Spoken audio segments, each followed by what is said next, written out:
नमस्कार, मैं इंद्रपाल चतुर्वेदी और आप देख रहे हैं मेट्रो मुंबई। दोस्तों, महाराष्ट्र में नगर परिषद और नगर पंचायत के चुनाव 264 जगहों पर चुनाव हो रहे हैं। 288 जगहों पर चुनाव की घोषणा हुई थी। आज मतदान होना था 288 जगहों पर, लेकिन सुप्रीम कोर्ट के फैसले के बाद, गाइडलाइन के बाद 24 नगर परिषद का चुनाव रद्द हुआ। अब 264 पर मतदान हो रहा है। इस मतदान के दौरान कई जगह बवाल हुए, कई जगह पे मारपीट हुई, कई जगह पे हथियार भी दिखाए गए, बंदूक दिखाई गई, कई जगहों पे मतदाताओं को पकड़ा गया फर्जी वोटिंग करते हुए। ये देखिए, फर्जी वोटर पकड़ा गया, ये देखिए फर्जी वोटर पकड़ा गया। इसके बाद डुप्लीकेट आईडी भी दिखाई जा रही है। यहाँ पे देखिए, पकड़ के पुलिस को बुलाया गया, पुलिस आई भी, लेकिन देखिए कैसे कैसे ये वोटर्स, ये मतदाता कैसे चकमा देकर भाग गया। पुलिस नहीं पकड़ पाई। देखिए, ये खेल महाराष्ट्र में चल रहा है। मतदान के दिन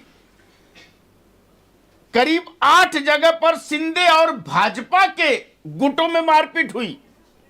4 जगह पर शिंदे और एनसीपी अजीत पवार के गुट में मारपीट हुई, हाथापाई हुआ।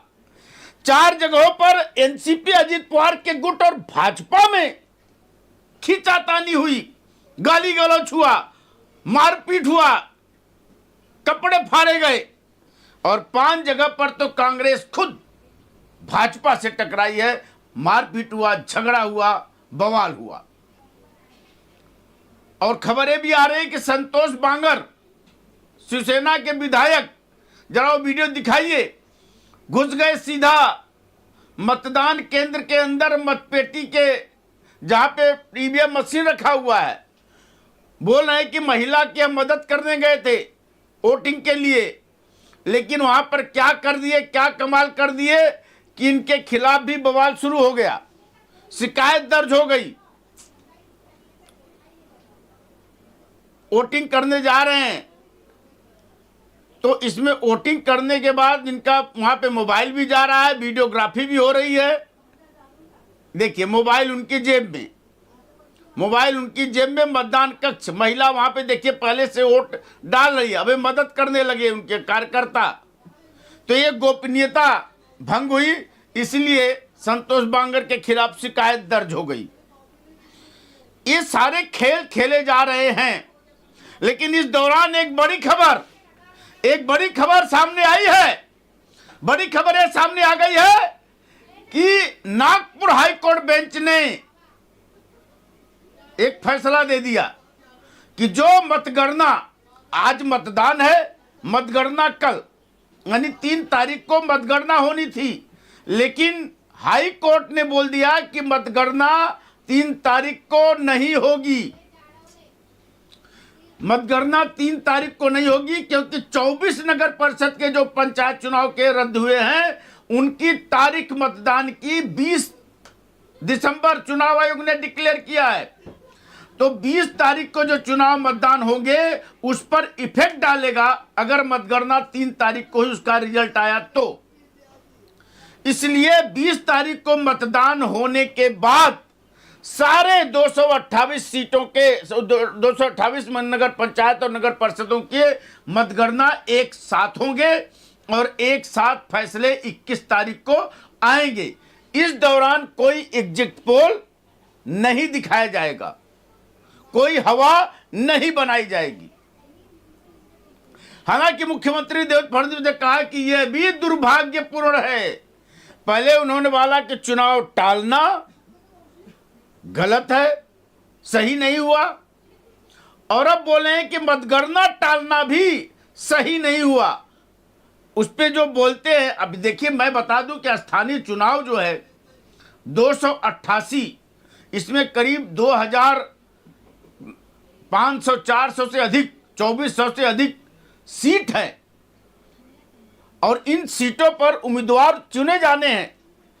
इससे नगर परिषद जो विधान परिषद के सदस्यों की सीमा तय होती है, किसके खाते में कितनी विधान परिषद की सीट गई। यह राज्यसभा में सीटों को बढ़ाने के लिए भी ये गिनती मानी जाती है। तो ये जो गिनती है, ये गिनती महायुति के लिए, देवेंद्र फडणवीस के लिए, जो विधानसभा में इन्होंने एक तरफा जीत पाई थी, उस पर मुहर लगाने के लिए, उसको प्रमाणित करने के लिए महायुति के लिए ये बहुत ही अहम चुनाव है कि कितनी सीट महायुति निकालती है। लगभग 2500 सीट हैं। इसीलिए कहीं कहीं पर तो महायुति महागठबंधन आमने सामने है, लेकिन आधा से ज्यादा जगहों पे महायुति की फ्रेंडली लड़ाई है। यानी कहीं भाजपा एकनाथ शिंदे की शिवसेना से, कहीं एकनाथ शिंदे के अजित पवार के एनसीपी से, कहीं एनसीपी के अजित पवार के भाजपा से, यानी आपस में टकराव है। महायुति में ही फ्रेंडली दोस्ताना लड़ाई, लेकिन उस दोस्ताना लड़ाई में मारपीट, छीना झपटी, गाली गलौज सब कुछ हो जा रहे हैं। जहां महायुति है वहां पर यही महायुति के नेता जाकर के एक मंच साझा कर रहे हैं और एक दूसरे की बड़ाई कर रहे हैं। और जहां महायुति नहीं है, जहां गठबंधन नहीं हो पाया है, वहां पर यही नेता, वही चेहरे मंच पर अलग अलग एक दूसरे की पोल खोल रहे हैं, एक दूसरे की गलतियां गिना रहे हैं, कमियां गिना रहे हैं। यानी स्थानीय निकाय चुनाव में देखा जाए तो विकास के नाम पर कोई भी मुद्दा तय नहीं हो रहा है। सब लोग एक दूसरे की टांग खींचने में लगे हुए हैं। तो ये चुनाव का परिदृश्य महाराष्ट्र का जो स्थानीय चुनाव है। इसके बाद तो महानगर पालिका का चुनाव आने वाला है। यहीं से पृष्ठभूमि पूरी तैयार होगी। ये जो अखाड़ा है ये बहुत मजबूत अखाड़ा है। कहा गया है कि जमीनी स्तर का अखाड़ा ये तय हो रहा है। यहां से बड़े बड़े पहलवान निकलेंगे, तब पता चलेगा कि महानगर पालिका का कुरुक्षेत्र किस तरीके से होगा, कौन किसके सामने होगा, कौन किसकी जेबें ढीली करेगा, कौन किसकी जेबें खाली करेगा, कौन किसके कपड़े उतारेगा, ये सब तय होने वाला है। लेकिन फिलहाल हाई कोर्ट ने आदेश दे दिया है कि मतगणना 3 तारीख को नहीं होगी। सभी सीटों पर मतदान हो जाने दीजिए। 24 जो नगर परिषद के चुनाव रद्द हुए हैं वहां पर 20 दिसंबर को मतदान होगा। इसके बाद 21 दिसंबर को सारे स्थानीय निकाय चुनाव के सीटों की मतगणना होगी और फिर उम्मीदवार के जीत हार का फैसला होगा। तो क्या 24 जो नगर परिषद रद्द हुए हैं वहां पर आरक्षण सीमा 50% के नीचे कर दिया गया है। तो क्या क्या फेरबदल हुआ है? नामांकन फिर से होंगे, उम्मीदवार अदले बदले जाएंगे क्या? ये पर एक कैसा दृश्य होगा, ये सामने 24 की लड़ाई में क्या आता है वो पता चलेगा। लेकिन फिलहाल आज मतदान, अब थोड़ी कुछ समय और बाकी है, बस इसके बाद सारे नेता आपस में गलबहियां करते हुए नजर आएंगे, एक साथ मंच पर मिलेंगे, नाटक रोल ड्रामा खत्म। 24 के लिए तैयारी, 24 नगर परिषद के लिए तैयारी शुरू हो जाएगी। 20 दिसंबर के लिए कैसा अखाड़ा होगा, कैसे पहलवान होंगे और पहलवान को ताल ठोकने वाले, उनकी पीठ थपथपाने वाले किस तरीके से पीठ थपथपाएंगे, ये सारी जनता देखेगी, समझेगी और फिर अपना मतदान करेगी। तो हमारे साथ आज इसी विषय पर डिबेट है। हमारे साथ हैं आज राम कुमार पाल, भारतीय किसान मोर्चा के राष्ट्रीय अध्यक्ष हैं। हमारे साथ आज जुड़ने वाले हैं सुरजीत सिंह, जो कांग्रेस के कामगार सेल के महाराष्ट्र के अध्यक्ष हैं। हमारे साथ जुड़ेंगे राजू मिश्रा, जो राजनीतिक विश्लेषक हैं। अनिल चितले, राष्ट्रवादी कांग्रेस पार्टी के प्रवक्ता। हमारे साथ जैद खान जी जुड़े हुए हैं, एक वरिष्ठ समाज सेवक हैं, राजनीतिक विश्लेषक हैं और बड़े बुद्धिजीवी हैं। सब पर पैनी नज़र रखते हैं, हर तरफ की खबर रखते हैं और हर तरफ का नज़रिया आपके सामने सुनाते हैं। राम कुमार पाल जी अखाड़े में अलग अलग पहलवान, अलग अलग मुखौटा, अलग अलग चेहरा, लेकिन मतगणना कल नहीं होगी, 3 तारीख को होनी थी। हाई कोर्ट ने पहले ही हथौड़ा मार दिया कि जो 24 नगर परिषद के चुनाव रद्द हुए हैं उनका भी चुनाव करा लिया जाए 20 तारीख को, फिर इसके बाद मतगणना एक साथ होगा। अब सवाल ये उठता है कि इतने दिनों तक जो मतपेटियां हैं वो कहां रखी जाएगी। देवेंद्र फडणवीस ने क्या कहा, थोड़ा सुना दीजिए बयान। हमारे पंडित तो जुड़ी गए हैं राम कुमार पाल जी का। देवेंद्र फडणवीस ने इस पर क्या बोला है वो भी हम थोड़ा सुन लेते हैं। तर ज्या प्रकारे मतमोजणी उद्या होणार होती ती आता नागपूर खंडपीठाने असा निर्णय दिलाय की एकत्रितरित्या 21 तारखेला म्हणजे ज्या उर्वरित ज्या नगरपालिका होत्या त्यांची निवडणूक 20 तारखेला होणार होती, तर आता 21 तारखेला एकत्रित निकाल द्या, मतमोजणी 21 तारखेला होईल। अजून मी काही निकाल वाचलेला नाही, पण तो जर खंडपीठाने दिलेला निकाल असेल तर तो सर्वांना मान्यच करावा लागेल। पण आता जवळपास गेले 25-30 वर्ष किंवा त्याहीपेक्षा जास्त मी स्थानिक स्वराज्य संस्थांच्या निवडणुका पाहतोय, पण असं पहिल्यांदा घडतंय की घोषित केलेल्या निवडणुका पुढे चाललेल्या आहेत, त्याचे निकाल पुढे चाललेले आहेत। मला असं वाटतं की एकूणच ही जी काही सगळी पद्धती आहे ही पद्धती काही फार योग्य वाटत नाही। अर्थात खंडपीठ स्वायत्त आहे, त्यांनी निकाल दिला तर तो सगळ्यांना मान्य करावा लागेल। इलेक्शन कमिशनही स्वायत्त आहे, पण यातनं जे उमेदवार आहेत, जे मेहनत करतात, इतके दिवस प्रचार करतात, त्या सगळ्यांना एक प्रकारे त्याचा भ्रमनिरास होतो आणि सिस्टीमच्या फेलियरमुळे त्यांची काही चूक नसताना त्या ठिकाणी अशा पद्धतीनं या सगळ्या गोष्टी होणं काही योग्य नाही आहे। मला असं वाटतं अजून खूप निवडणुका इलेक्शन कमिशनला घ्यायच्यात। या सगळ्या प्रक्रियेमध्ये निवडणूक आयोगाने सुधार आणला पाहिजे आणि किमान पुढच्या निवडणुकांमध्ये तरी असं होणार नाही हे निवडणूक आयोगाने बघितलं पाहिजे असं माझं मत आहे। राज्य निवडणूक आयोगाची चूक वाटते, कारण ज्या प्रकारे दिवस दिले नाही, अपील केल्यानंतर 3 दिवस द्यायचे होते, त्यानंतर काही निवडणुका पुढे ढकलल्या आणि आता हा निर्णय येतो कोर्टाचा 24। आता माझं तरी मत असं आहे की मी चूक म्हणणार नाही, माझं मत असं आहे की जो काही कायदा आहे त्याचं चुकीचं इंटरप्रिटेशन हे करण्यात आलेलं आहे। म्हणजे निवडणूक आयोगाचे वकील कोण आहेत मला माहीत नाही, विथ ऑल ड्यू रिस्पेक्ट अतिशय चुकीचं इंटरप्रिटेशन केलेलं आहे। कारण इतके वर्ष या निवडणुका आम्ही लढवतो आहोत, त्याचे नियम आम्ही बघितलेले आहेत, मीही अनेक वकिलांशी त्याचा सल्लामसलत केलेली आहे। माझं मत आहे की हे चुकीचं इंटरप्रिटेशन आहे आणि त्यातनं ही निवडणुकीची सगळी प्रक्रिया, कारण मी पुन्हा एकदा सांगतो की ज्या ठिकाणी सगळ्या गोष्टी फॉलो झालेल्या आहेत अशा ठिकाणी कोणीतरी कोर्टात गेलं आणि कोर्टाने त्याला दिलासाही दिला नाही तरी तो केवळ कोर्टात गेला म्हणून त्या ठिकाणी निवडणुका पुढे नेणं हे कुठल्याच तत्वात बसत नाही, हे अतिशय चुकीचं घडलेलं आहे। तर ठीक आहे, आता मी हाँ, और हमारे पास जो आए हैं बावन कुले ने क्या कहा, थोड़ा इसके ऊपर बावन कुले ने भी इस निर्णय के ऊपर कुछ कमेंट किया है। नागपुर चंद्रकांत बावन कुले जी आपको स्वीकार नहीं पड़ेगा, खंडपीठ का आवाज नहीं आ रही इधर। लेकिन जिस प्रकार का निकाल है उस प्रकार राज्य निवडणूक आयोग की गलतियां है। राज्य चुनाव आयोग ने जिस प्रकार से गलतियां की है, चुनाव को 24 घंटे के अंदर पोस्टपोन कर दिया, कुछ सीटों का और कुछ नगराध्यक्ष का, ये हमने कभी देखा नहीं राज्य में।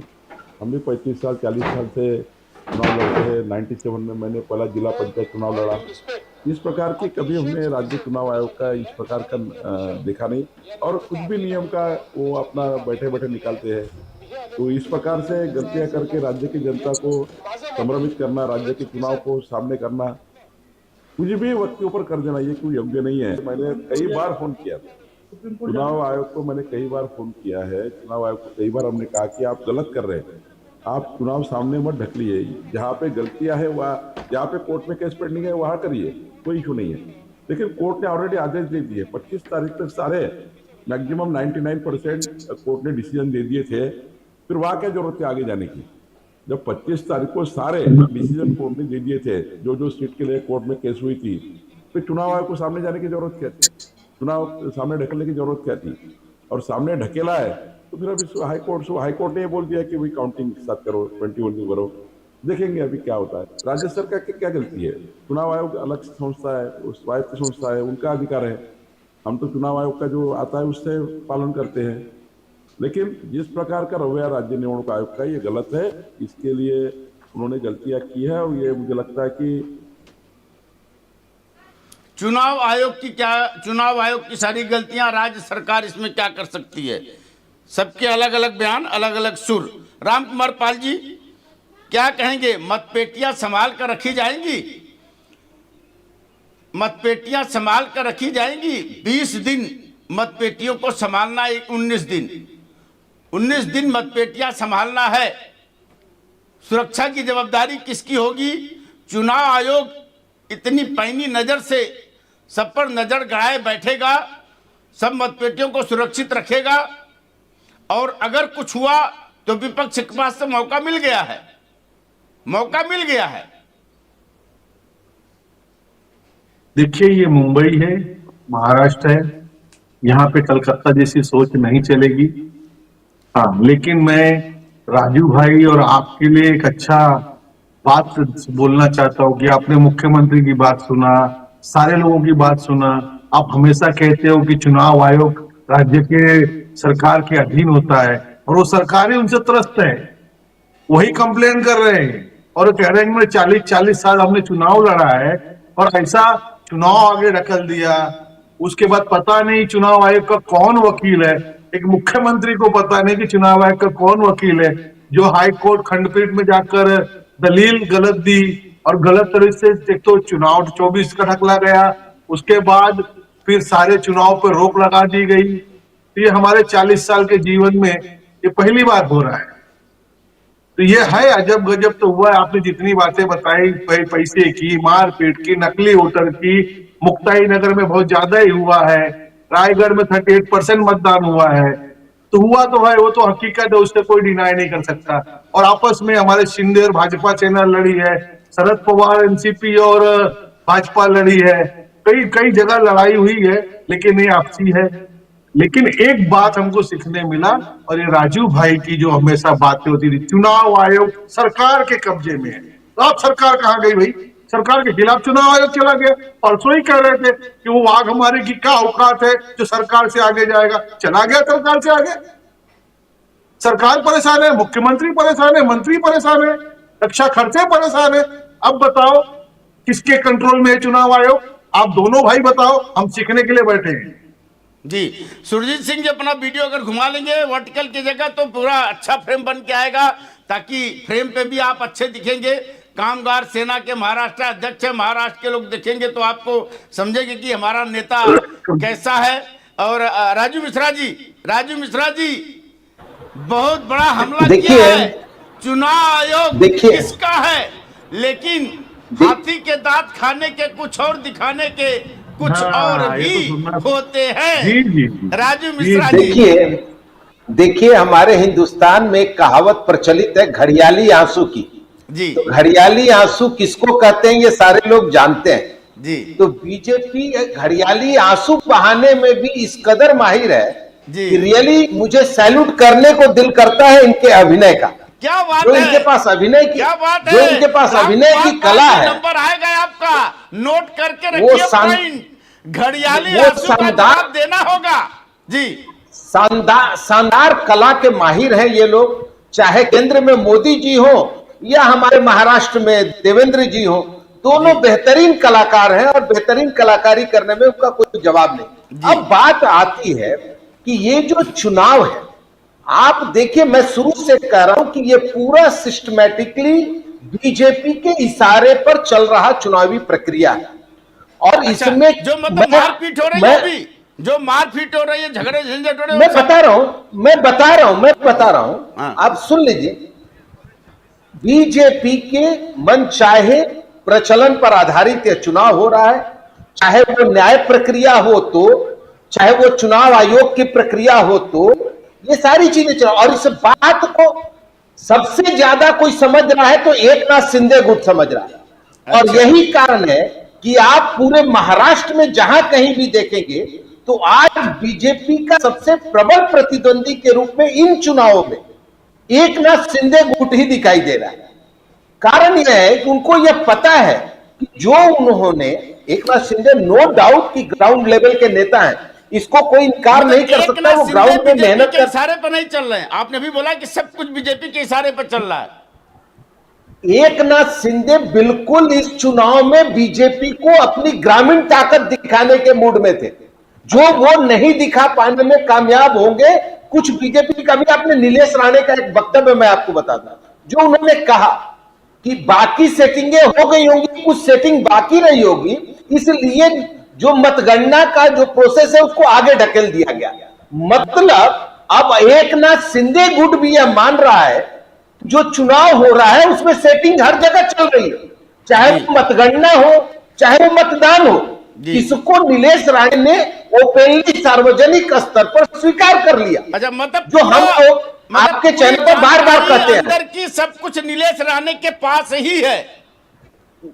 नहीं, हम तो कह रहे हैं भाई, अगर आप मेरे भाई हैं, अगर आप मेरे भाई हैं, मानते हैं तो नहीं, सुन लीजिए ना, भी या जो भी कुछ है सबके सुन पास। लीजिए ना, हाँ सुन लीजिए ना, आप मेरे भाई हैं और आप ही चारों तरफ मेरी आलोचना करके आप बता रहे हैं कि मेरा भाई राजीव एकदम भ्रष्ट है, एकदम बेईमान है, तो लोग तो विश्वास करेंगे ही ना। नहीं, कि आप उनके भाई हैं और आप ही बोल रहे हैं। एक बात बता दूं साहब कि भाई लंका में भी था।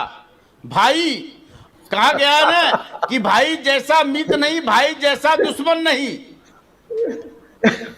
तो क्या आप यह मानते हैं कि एकनाथ शिंदे विभीषण की भूमिका में है या देवेंद्र फडणवीस विभीषण की भूमिका में? नहीं, ये आप बताइए। नहीं, आप अगर आप अपना एंकर, आप अपने एंकर स्तर पर, बीजेपी के इशारे पे चुनाव हो रहा है कि नहीं हो रहा है? बिल्कुल, मैं तो शुरू से बोल रहा हूं। घड़ियाली इशारे पे हैं कि नहीं है? नहीं, एकनाथ शिंदे को डिफीट करने के लिए, देखिए आप अपनी बातों को काट रहे हैं। एक तरफ बोले कि बीजेपी के इशारे पे सब कुछ हो रहा है, एक तरफ करें बीजेपी के इशारे पे नहीं हो रहा है।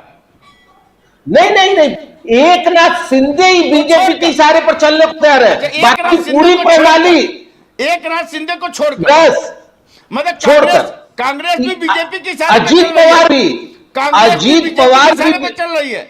नहीं, देखिए इस चुनाव में कांग्रेस के पास या बाकी के जो यूबीटी वगैरह हैं, इन लोगों के पास उस लेवल पर अभी पैसे की ताकत भी नहीं रह गई है कि वो इनके सामने चुनाव का कहीं बहुत मजबूती से लड़ सके, क्योंकि आज का चुनाव जो है पूरा पैसे से लड़ा जा रहा है।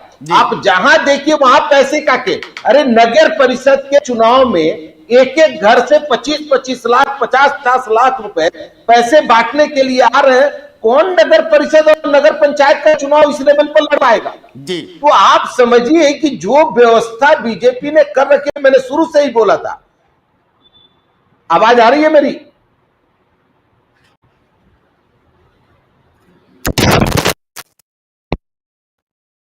हेलो, मेरी आवाज आ रही है क्या? हेलो, आप बोलिए, हेलो, आप बोलिए, आवाज आ रही है। नहीं, कोई रिस्पांस नहीं आ रहा था, इसके लिए बोला। रिस्पांस छोड़िए, रिस्पांस की बात करेंगे तब तो आप मंच पे भी नहीं जा पाएंगे साहब। चुनाव लड़ना तो दूर, आप अपना देखिए। राजनेता जो है ना और जो वक्ता हैं वो आंख बंद करके बात करते हैं ताकि अपनी बात तो कम से कम पूरी कर ले, नहीं तो जैद खान और सुरजीत सिंह बैठे हैं आपका टाइम लेने के लिए। नहीं, अभी बीजेपी ने मुझे उस पागलपन के स्तर पे नहीं पहुंचाया है कि मैं बिना किसी के सुने बोलता रहूं। तो इसी लेवल पर भी मैं नहीं पहुंचा हूं। अभी वो स्थिति बची हुई है। अभी आपको मैं बता दूं, अभी आप इतना समझ लीजिए, अभी आपको कांग्रेस ने संभाला है। नहीं, किसी भी परिस्थिति में मैं अभी इतना पागल नहीं बना हूं, लेकिन बीजेपी का कुछ दिन और राज रह जाएगा। कांग्रेस के साथ जाएंगे? नहीं, कुछ दिन और बीजेपी का कुछ दिन और, नहीं, बीजेपी का कुछ दिन और राज रह जाएगा, तो शायद उस पागलपन की अवस्था में भी मैं पहुंच जाऊं। लेकिन मैं आपको एक बात बता देता हूं कि जो चीजें किस पागलपन की अवस्था में, जिस पागलपन मैं अकेले भी, कोई मुझे सुनने वाला नहीं मिलेगा, लेकिन मैं बड़बड़ाता रहूंगा ऐसा इस कौन कर रहा है? पागलपन की ऐसा अवस्था कौन कर रहा है इस ये तो दुनिया देख रही है कि आप बिहार आप चुनाव नाम बताइए, देखिए। पारखी नजर है, राजनीतिक विश्लेषक हैं। मैं बता रहा हूं, बिहार चुनाव में इतनी बुरी हार के बावजूद विपक्ष के पास बोलने के लिए शब्द नहीं है। जी। विपक्ष बोल नहीं पा रहा है। क्यों? अब आप समझिए, तो वैसा ही आप विपक्ष को पागल मानते हैं। पागलपन की स्थिति में बीजेपी ने ला दिया है। कुछ कुछ उस लेवल पर ला दिया। अभी और वही अभी मतलब विपक्ष जो भी बोल रहा है पागलपन में बोल रहा है। आप नहीं कैसा- नहीं नहीं नहीं नहीं, जो नहीं बोल रहा है, जो मौन है, उस पर मैं बोल रहा हूं। अच्छा, जो आराम से जो बीजेपी का जो हार स्वीकार कर लिया बिहार में, यह हार बिल्कुल प्रजातंत्र और लोकतंत्र पर डाका था। वो हार नहीं है जी। वो डकैती है। और उस डकैती को अगर इतना शालीनता से विपक्ष स्वीकार कर रहा है, तो यह विपक्ष का पागलपन है। मैं यह मानता हूं कि विपक्ष पागल हो चुका है कि उसने इस डकैती को भी हार के रूप में स्वीकार कर लिया है। इसलिए मैं यह बात कर रहा हूं। जैद खान जी बताइए, देखिए चुनाव है, चुनाव में अब राजू मिश्रा जी आपके पास आते हैं, जैद खान जी बोल रहे। जैद खान जी, चुनाव है, चुनाव में देखिए कहीं पे गठबंधन है, कहीं पे नहीं है। जहां पे गठबंधन है वहां पे एक दूसरे के साथ मंच पर होकर के आपस में एक दूसरे की बड़ाई कर रहे हैं। जहां गठबंधन नहीं है वहां पर वही चेहरा अलग अलग मंच पे एक दूसरे के कपड़े उतार रहा है, मतलब उनकी गलतियां गिना रहा है। अब इसको क्या बोलेंगे आप? अब इसको क्या बोलेंगे? देखिए जी, देखिए कल तक तो सारी चीजें सही चल रही थी।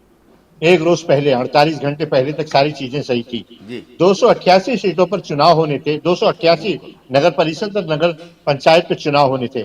264 जगहों पे हो रहे, 24 जगहों पे सुप्रीम कोर्ट ने उसको रद्द कर दिया। अच्छा, चुनाव आयोग का जो फैसला आया है, देखिए चुनाव आयोग जिस तरीके से हम ये कहते हैं कि ये बीजेपी की बैसाखी है, और आज ये लोग बावनकुले साहब का और फडणवीस जी का जो बयान आया है, उसमें फडणवीस जी और बावनकुले साहब ये कह रहे हैं कि कहीं ना कहीं चुनाव आयोग की चूक हुई है। तो ये चूक क्यों हुई है?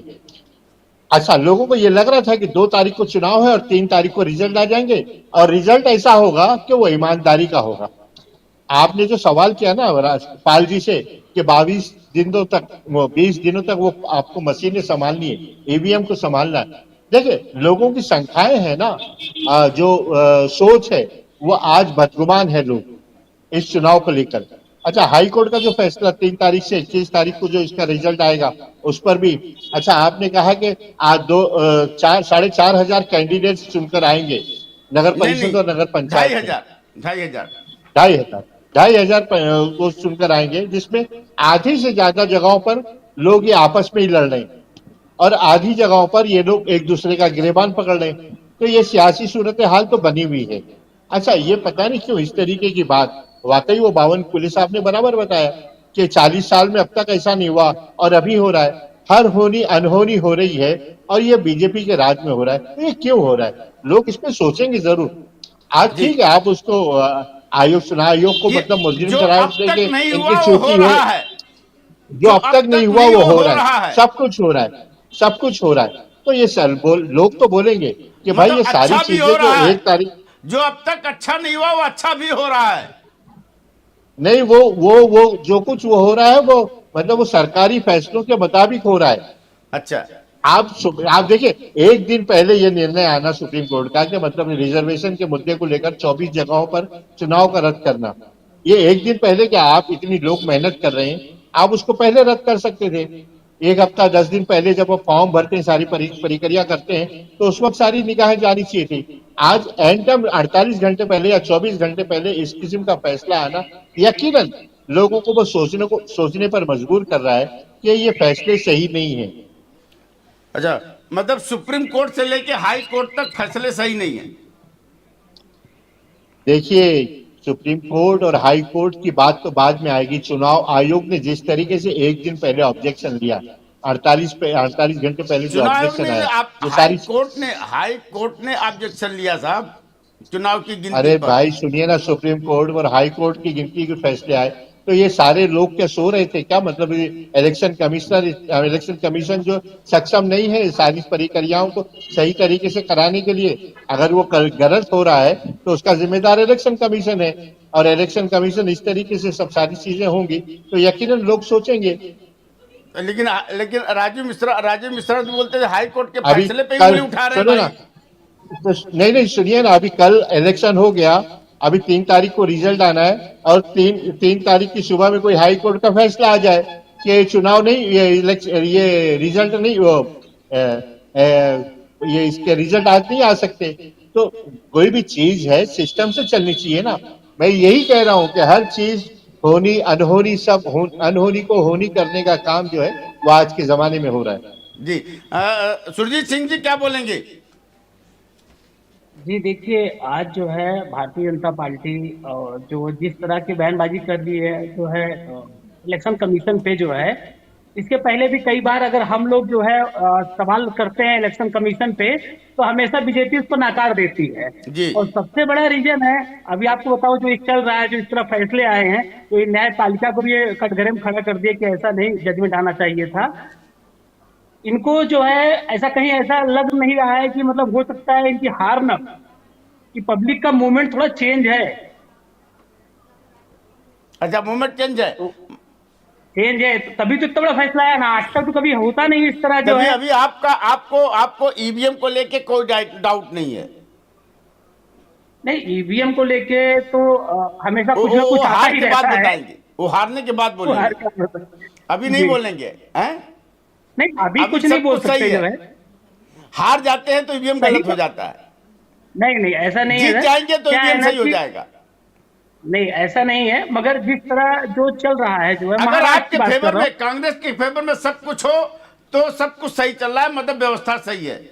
अगर कांग्रेस के जरा सा भी खिलाफ हुआ तो व्यवस्था से लेके अदालत से लेके ईवीएम नहीं। मशीन तक सब गलत हो जाता है। नहीं नहीं नहीं, मैं वही बोलना चाहता हूँ, ऐसा कुछ नहीं है इस तरह का। मैं आप हमारी अलग बात को अलग तरीके से ले लिए। नहीं नहीं, आपने मेन बोला क्या कि है ना जनता कि- का मूड बदला दिखाई दे रहा है, जी तो जनता तो के जनता का मूड क्या अचानक विधानसभा में बदला हुआ नहीं था? नहीं बदला हुआ था या विधानसभा में भी तो हम लोगों ने इलेक्शन कमीशन पे कई बार जो है हमने सवाल खड़े किए, मगर यही सरकार थी। वो सवाल यही चुनाव के सरकार पहले ने- हर जगह क्यों नहीं उठते, आपके चुनाव के बाद क्यों उठते हैं? नहीं बोलते तो हैं हम लोग, जो है हमारी बातें वहां तक उस प्लेटफॉर्म तक आती नहीं है ना। जी आज नेशनल मीडिया कहाँ हमारी बातों को उतना सतर्क रखता है, हमें विपक्ष में किनारे करके रखा हुआ है।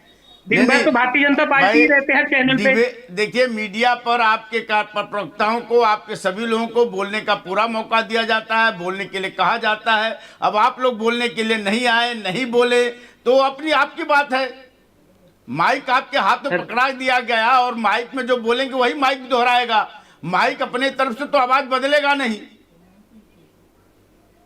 नहीं ये तो है, आपकी बात से, इस बात से सहमत हूँ, मगर अगर हम किसी बात का खंडन करते हैं तो देश तो मैं भर यही के आपसे मतलब भी प्रदेश पूछ रहा हूँ और- एक शब्दों का, ये चूंकि मान लीजिए आपकी आवाज अभी जा रही है देश में, लोगों तक जा रही है, लोगों तक पहुंच रही है, कि अभी आपको ईवीएम या चुनाव आयोग पर कोई डाउट है क्या?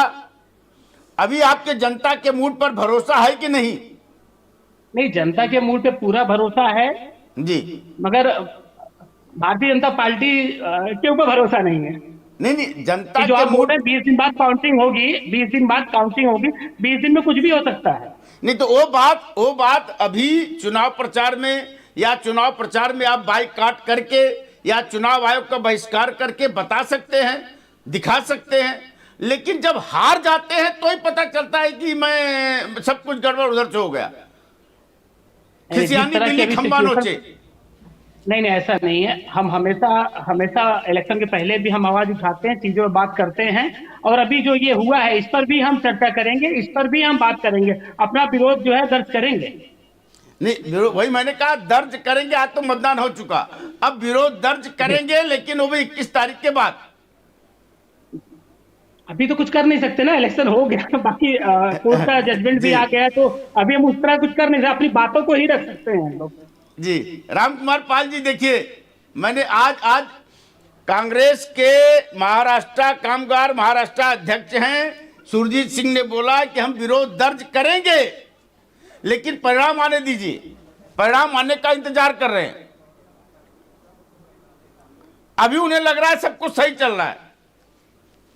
सुजीत मेरा भाई है भाई, और छोटे सरकार है ये जी लेकिन ये कहते हैं हमको मीडिया में बोलने नहीं देते। तो सुजीत भाई, आलोक शर्मा आके लगते हैं एंकर को गरियाने, सुप्रिया सिन्हा आके झगड़ा करने लगती है, सुरेंद्र शर्मा झगड़ा करने लगते हैं। और जब मैं एंकर है, चाहे पक्ष में बोलो चाहे विपक्ष में बोलो, मान तो करना है। ये चौथा स्तंभ है, कुछ भी कहे तो इनका तो सम्मान करो, भाजपा को गाली दो, लेकिन जो आपसे सवाल जवाब करो तो गरियाते क्यों हो यार? वो कहां से आपको सम्मान देगा ये बताइए। और देखिए, बड़ा खेद प्रकट करता हूं कि मेरे माननीय मिश्रा जी पागलपन की बात कर रहे थे, तो ऐसा कभी ना हो, भगवान करे। इतना अच्छा विरोध में इतना अच्छा ज्ञान देने वाला व्यक्ति शायद मुझे नहीं मिलेगा। और दूसरा, आपने पूछा था कि उन्होंने ही कहा था नीलेश राणे, और आपने नीतीश राणे बोला, और उनकी बुद्धिमत्ता देखिए, वो लेके गए फडणवीस और एकनाथ शिंदे पर। किस तरह बदलते हैं ये, ज्यादा बोलते पागलपन का खुद ही परिचय दे देते हैं। तो ये लोगों की बातें हैं। हमने और तो भाई भाई की बात की साहब, भाई भाई की बात की, लेकिन ये तो चले गए। हाँ, मोहन मिश्रा जी लगातार 3-4 दिनों से चर्चा कर रहे थे, वाघमारे उसको बदलना चाहिए। खंडपीठ में कौन गया? नागपुर खंडपीठ में कौन गया? उनको अच्छे से जानकारी है, जहां जिसके बदौलत चर्चा भी की थी आपने 4 दिन पहले सुप्रीम कोर्ट के ऑर्डर पे। फिर वो दूसरे जज की ऑर्डर को लेकर कोर्ट में कौन गया? इसकी बात नहीं रखेंगे, वो कतई नहीं रखेंगे। और उस पे देवेंद्र फडणवीस ने कहा कि जो कोर्ट का आदेश आया 24-25 लोगों के चुनाव रद्द हो गए, चलो ठीक है, वो भी माना। अभी कोर्ट में जो सुप्रीम कोर्ट अपना राज्य चुनाव आयोग का वकील है, उसने जो दलीलें दी वो हमें पसंद नहीं है, और हमें पसंद नहीं कि ऐसे 30-40 सालों में हुआ भी नहीं है। जयंत भाई भी ऐसे कर रहे थे कि नहीं हुआ ऐसा, ठीक है हुआ है तो। लेकिन दूसरी बात, एक बात ये भी सच है कि कल अगर रिजल्ट हो जाते हैं जो 24 छोड़ के, तो जो जीतेगा बाकी 24 में तो उन्हीं को वोट मिलेगा कि अरे सब लोग तो उन्हीं के जीते हैं, तो चलो हम भी इनको जिता दे। एक दृष्टि से वो भी ठीक है। आपको मालूम है कि सब लोग जीत जाएंगे आपके? बड़ी संख्या में भाजपा और एकनाथ शिंदे ही जीतने वाले, लेकिन जो लोग कांग्रेस जीत गई, आपकी संस्कृति के लिए बोलता हूं, ये इतना अगर कांग्रेस जीत कैसे गई, बोल रहे हैं? सुरजीत सिंह तो बोल रहे हैं कि मूड बदला हुआ है, आप दावे के साथ बोलते हैं, दावा के साथ क्यों बोल रहे हैं? नीलेश राणे की बात सही है क्या कि सेटिंग अभी हो गई थी, कुछ बाकी है सो होगी? देखिए, आप तो खुद ही चर्चा किए थे कि 100 आदमी भी निर्विरोध चुन के आ गए जी। अजीत दादा के भी अधिकतर चुन के आ गए, एकनाथ शिंदे के भी लगभग 130-135 जहां निर्विरोध नहीं चुना गया, जहां चुनाव हुआ, जहां चुनाव हुआ, कहां है? हाँ, विपक्ष कहां है साहब? बिन निरोध चुन के आ रहे, कहां है विपक्ष? अच्छा, कि हमारा दोष है, विपक्ष को लड़ना चाहिए ना। क्या बात है? ये 100 लोगों का ट्रेलर दिखा करके आपने पूरी पिक्चर की कहानी लिख दी कि सब जीत के आ रहे हैं। तो आपने ही दिखाया, चौथा स्तंभ है मुंबई मेट्रो, जिसने ही दिखाया था। काम आपने किया, हमने तो खाली उसकी खबर बताई। काम तो आप लोग कर रहे हैं ना, अभिनय तो आप लोग कर रहे हैं। तो निर्विरोध का चुनने का विषय आपने ढूंढा, बाद में 30 और चुने गए। तो बोला हम जवाब देने वाले लोग हैं के ऊपर, वो निर्विरोध चयन के ऊपर पूरे चुनाव की स्क्रिप्ट तैयार हो गई है क्या? कितने हैं? 130 अगर चुन के दे दिया आपने, तो है कितने पे चुनाव हो रहा है? 130 नगराध्यक्ष चुन के दे दिए जी, कितना टोटल संख्या बताइए? 288 पे चुनाव हो रहे हैं। अब 130 निकाल दिए, क्या बचा जी? तो बाकी मतलब आप आपने निकाल लिया। बताइए ना, आप थोड़े संख्या वाइज देखिए। बाकी का काम कौन आप करेगा? कहीं ये नहीं बता रहे, विपक्ष की भी इतने जीते निर्विरोध, ये आप कभी नहीं बता रहे कि विपक्ष भी निर्विरोध एक महिला शरद पवार एनसीपी की भी जीती है। नहीं चलिए, अच्छा, तो जीते हैं। तो ये अगर वो बात में सवाल के बिना जवाब नहीं होता साहब। देखिए साहब, सवाल के साथ जवाब नहीं होता, सवाल है तो जवाब है। तो दोनों चीज दिखाना चाहिए, महाआघाड़ी महायुति दोनों की बात करनी चाहिए। आप हमेशा महायुति की बात करते हो, आघाड़ी को छोड़ देते हैं। उनके तो वैसे ही हाल खराब है, और उनको आप पूछते नहीं है, जांचते नहीं है। सुनिए, मंच पे जो रहेगा, सत्ता में जो रहेगा, सवाल तो उसी से होगा। लेकिन विपक्ष चुनाव किस में होता है? पक्ष विपक्ष में होता है। मैं जानता हूं, तो मैं ये बोल रहा हूं कि 102 जगह पे सत्ता पक्ष ने बाजी मारी, एक सीट निकल गई। तो आप एक सीट की गिनती लेके बैठे हुए हैं। नहीं, मैं परिचर्चा में चर्चा कर रहा हूं। मैं तो कहता हूं कि अगर विपक्ष नहीं है तो चुनाव ही ना हो, नहीं लड़ना तो चुनाव ही नहीं कराना था। अब चुनाव तो लड़ो कम से कम ढंग से, जो आप वोट मिले मानते हैं आपको। कि नहीं विपक्ष है? आप और एक बात मानते हैं कि रखना नहीं चाहता हूं, विपक्ष है? मैं अभी कहा, मुझे तो नहीं दिखाई दे रहा, इस तरह से तो चुनाव मत नहीं लड़ा कराइए जाता। चुनाव, निर्विरोध एक तो मत जीत कराइए जीत चुनाव। जीत तो आप ही चुनाव मत लोग, कराइए। सर 130 लोग विनोद चुन जाए, ये देश के लिए, प्रदेश के लिए क्या बात है। अच्छा, एक बात बता रहा हूं, मेरे सुरजीत भाई ने बताया कि हम लोग चुनाव का आत्मंथन करते हैं, हार का आत्मंथन भी एक गजब का खेल हुआ है। जब बिहार चुनाव का आत्मंथन हो रहा था तो वहां पर पप्पू यादव, जितेंद्र कुमार, जो वहां के बिहार के हरे राम जी ने अपना इस्तीफा रखा, जितेंद्र कुमार को बोले गोली से मार देंगे। ये एआईसीसी कमेटी में जितेंद्र कुमार जी ने पूरे मीडिया में कहा।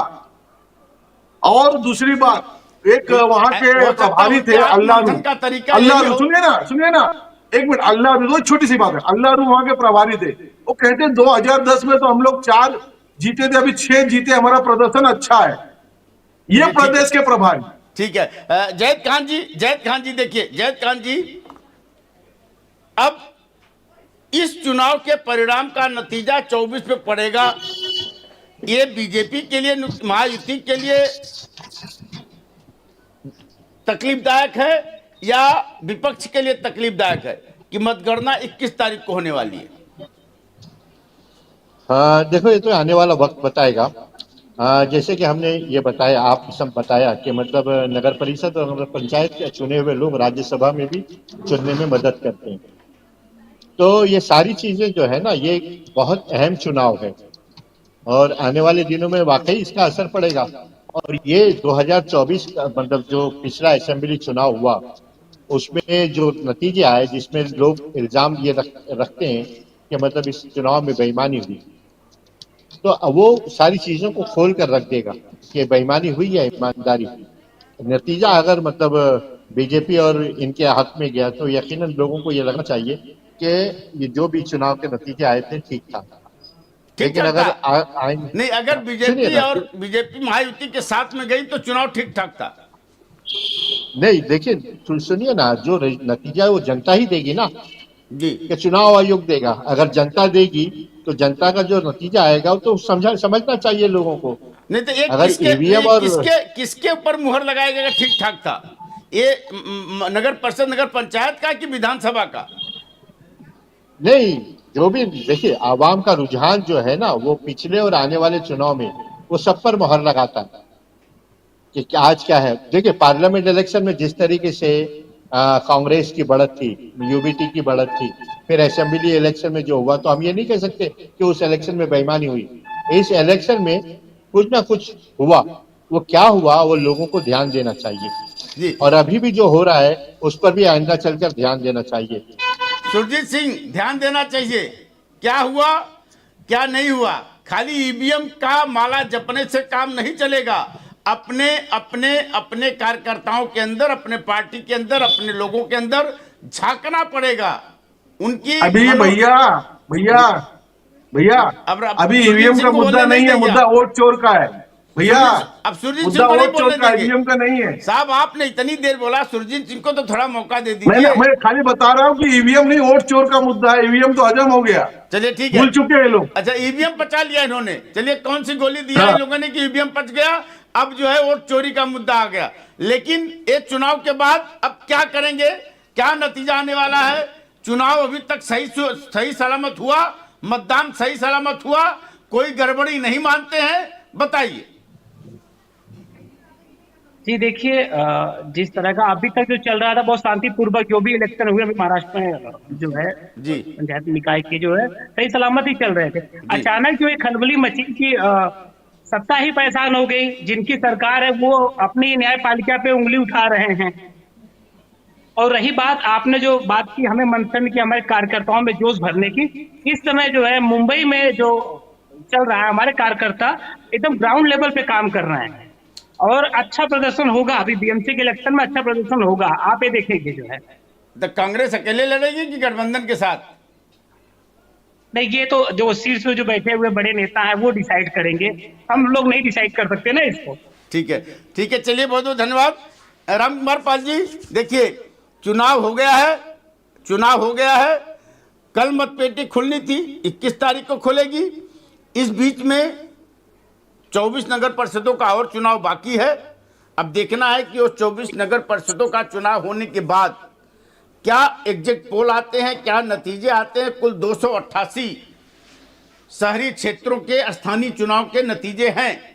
इसमें तय होगा कि आखिर जनता के मूड, महाराष्ट्र की जनता का मूड किसकी तरफ है, क्या है।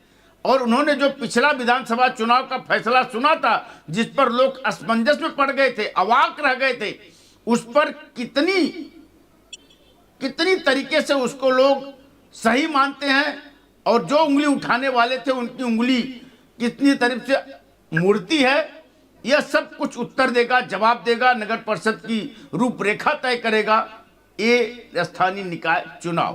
बहुत बहुत धन्यवाद आप सभी लोगों का। मेट्रो मुंबई पर खबरों का सिलसिला लगातार जारी रहेगा, देखते रहिए मेट्रो मुंबई। दोस्तों, इस डिबेट को लाइक करें, शेयर करें, अपना कमेंट हमारे पास जरूर भेजें। कल शाम 5 बजे फिर किसी मुद्दे के साथ मुलाकात होगी, तब तक के लिए नमस्कार।